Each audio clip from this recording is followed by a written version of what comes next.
어제 그 민주당과 조국혁신당 야6당이 함께 이 탄핵안 발의를 했고 어제 본회의에 보고가 됐습니다. 본회의 보고가 된 이후에 24시간 이후에 표결이 가능하기 때문에 오늘 오후에 본회의에서 이진숙 방송통신위원장에 대한 탄핵소추안 표결이 이루어질 걸로 보이는데요. 자, 지금 이진숙 위원장이 과연 사퇴를 할지 안 할지 안 하겠다는 기류가 계속 나오긴 했는데 지금 이 상황 어떻게 진단하십니까?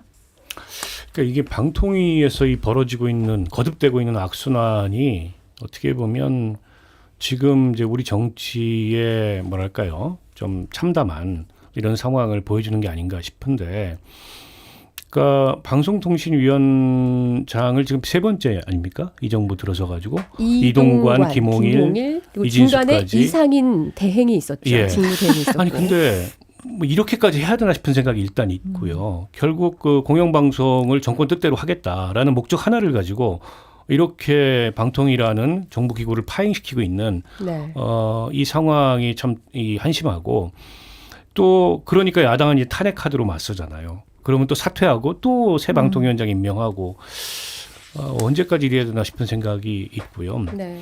저는 과연 이진숙 씨 같은 분밖에 없었을까, 방통위원장을 시킬 사람이. 네. 그러니까 전임 김홍일 위원장도 그래요. 그분 평생 검사였고 특수통 검사였는데 국민권익위원장까지는 네. 그분의 경력상 그럴 수 있다 쳐요. 근데 국민권익위원장 하던 분을 갑자기 방통위원장으로 옮겨가지고 저렇게까지 할 일이었나. 이진숙 씨는 일부러라도 지금 야당이나 혹은 해당 이해관계자들이 이 도저히 수용할 수 없는 인물인데, 경력을 봐도 그렇고 청문회 과정에서 그분이 네. 인식 태도 이런 걸 봐도 그렇고, 과연 이렇게 이 인재풀이 제한적인가 이런 생각이 들어요. 결국에는 대통령이 국정이 이렇게 대결적으로 말하자면 마비되고 이렇게 혼선이 일어나는 걸 무릅쓰고라도 자기 뜻대로 이 상황을 해야 되겠다라는 생각을 갖고 있기 때문에 벌어지는 일인데요. 전혀 바람직하지 않고요. 이진숙 씨 아마 사퇴 안 하고 버틸 가능성이 좀 높다고 봅니다. 그럼 수개월 동안 방통위원장 업무 공백이 일어나는데 그 행정 공백에 대한 책임은 도대체 누가 져야 됩니까? 저도 그 부분이 걱정이 돼요. 그러니까 방통이라는 게 나름대로 업무 내용이 상당히 많은데 네. 마치 또 공영방송의 지배구조만 바꾸면 방통위가 할 일을 다 한 것 같은 지금 그런 식의 행태로 흘러가고 있다라는 것이고, 네.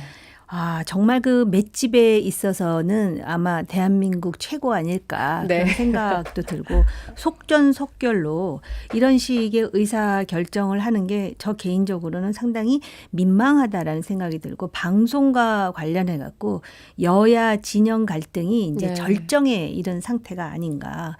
그리고 아마 이런 행태는 계속해서 되풀이 될 거라고 보이는데, 대안이 무엇일까를 아무리 고민해봐도 이게 지금 그 권력의 이해관계, 야당의 이해관계뿐만 아니라 방송사에도 그 구성원들의 이해관계까지, 심지어는 그들의 어떤 생사 여탈까지도 지금 다 결부되어 있기 때문에 사실 이렇게 칼로 무를 자르듯 시원하고 명쾌한 그런 쾌도난마가 이루어지지 않는다라는 것에서 굉장히 마음이 무거워요. 보수 패널 분들도 하나같이 말씀하시는 게 왜 이렇게 말이 나올 수밖에 없는 인사를 임명했겠냐 이런 말씀을 하시는데, 근데 또 지금 이진수 방송통신위원장이 이런 말이 나올 행보를 또 보였어요. 뭐냐면 오늘 오전에 국회 과방위가 열렸는데요. 이 오늘 오전 과방위에서는 이 방송통신위원장으로서, 그러니까 기관장으로서 현안 질의 참석을 해야 되는 상황이었습니다. 그런데 윤 대통령한테 임명장도 받기 전에 바로 출근부터 해서 공영방송 이사진 선임 의결까지 한 사람이 갑자기 불출석 사유서를 내면서 병원에 입원한다고, 병원에 입원해야 돼서 출석을 하지 못한다라고 했거든요. 이거는 또 어떻게 보십니까? 제가 지금 극단적인 발언을 하지 않을 수가 없는데요. 네. 바로 이렇기 때문에 대통령이 임명한 것 같아요. 그러니까는 이런 일을 할 수 있는 사람이 필요하다라고 판단한 것 같아요. 근데 이제 제 입장에서는 그래도 어쨌든 대통령이 신뢰할 수 있는, 그리고 방송통신과 관련해서 전문성이 있으면서 야당이 그렇게 극렬하게 반대할 수는 없는 그런 사람을 뽑더라도 네. 아마 그 공영방송의 지배구조는 바꿨을 거예요. 그럼에도 불구하고 결국은 또 야당이 탄핵할 거고 시간이 남지 않았다고 생각하기 때문에 이렇게 맷집이 강하고 부끄러움에 대해서 상당히 면역력이 있는 그런 사람을 한 것이 아닐까. 그리고 네. 솔직히 이게 말입니다. 고장난명이라고요. 네. 여당과 대통령만 욕할 수 없어요. 이게 다 서로가 자극과 반응의 관계고 손바닥도 마주치니까 이런 일이 계속 생기는 거거든요. 네. 단지 야당이니까 비판에서 조금 벗어나 있는데 그 야당이 여당일 때 그 너무 상투적인 얘기가 돼버렸는데 아니 그때 진짜 하든지 이게 지금 그리고 개혁이라고 나온 내용도 결과적으로는 야당이 유리한 지배 구조가 되기 때문에 또 대통령실에서는 또는 여당에서는 또 극렬히 반대하는 거 아니겠어요? 그러니까 누구 편도 들기가 쉽지 않아요. 네. 이 문제는. 그러니까 왜 민주당은 여당일 때 이 방송 통과시키지 않았느냐 그 말씀이신 거죠. 다수당에다가 권력도 쥐고 있는데 그때는 그 상태가 안락하고 따뜻하니까 안 했었을 거 아닙니까? 그리고 지금 개혁을 한답시고 하는데 개혁이라는 말을 그렇게 함부로 거론해서도 안 되는 것이죠. 그러니까 뭐 이진숙 씨에 대해서는 더 말할 그 계제가 아닌 것 같고요. 근데 이제 윤석열 대통령이 인사를 하는 걸 보면, 그러니까 이게 취임 초기에도 결국에는 지나치게 이념적으로 경도된, 정치적으로 편향된, 그러면서도 여러 가지 도덕성이나 자질의 문제가 있는 이런 사람들을 인사해서 네. 인재풀이 이거밖에 안 되는 거냐, 이런 비판이 있었고, 총선 참패하고 나서 뭐 내가 그 쇄신한다 이런 얘기 나올 때 좀 달라질 줄 알았어요. 네.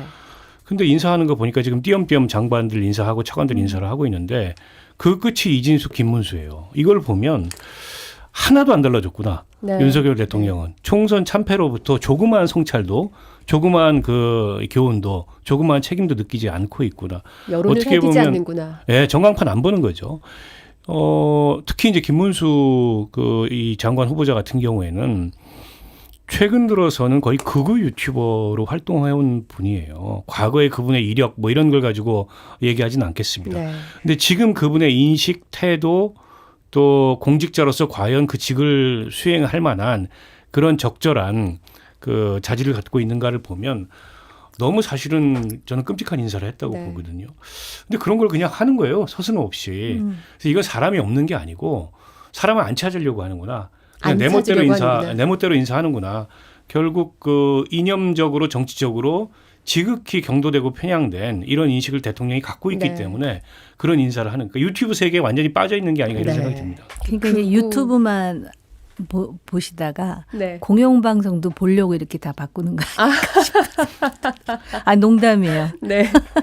자, 윤석열 대통령의 극우 인사들 잇따른 인선 얘기 여기까지 하고요.